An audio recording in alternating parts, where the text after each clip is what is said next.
እግዚአብሔር ምሳና እዩ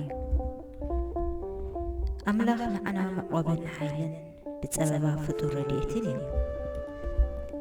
ስለዚ ምድሪ እንተተገልበጠት ኣኽራና ማዕሙቕ ባሕሪ እንተተናወፁ ማያቱ እንተሃመምን እንተዓፈረን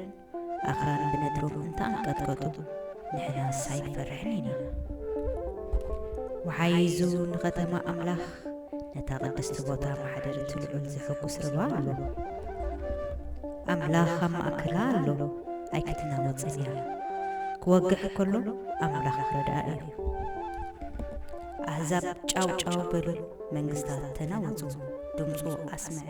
ምድሪ መኸኸት ኣምላኽ ሰራዊት ምሳና እዩ ኣምላኽ ያዕቆብ እምባና እዩ ንዑ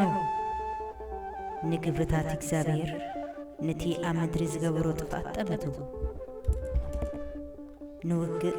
ክሳዕ ወሰን ምድሪ መወዳእታ ይገብረሉ ንቐስቲ ይሰባብሮ ንኹናት ይቐራስሞ ንሰረገላታት ባሕዊ እንድዶ ህድእ በሉሞ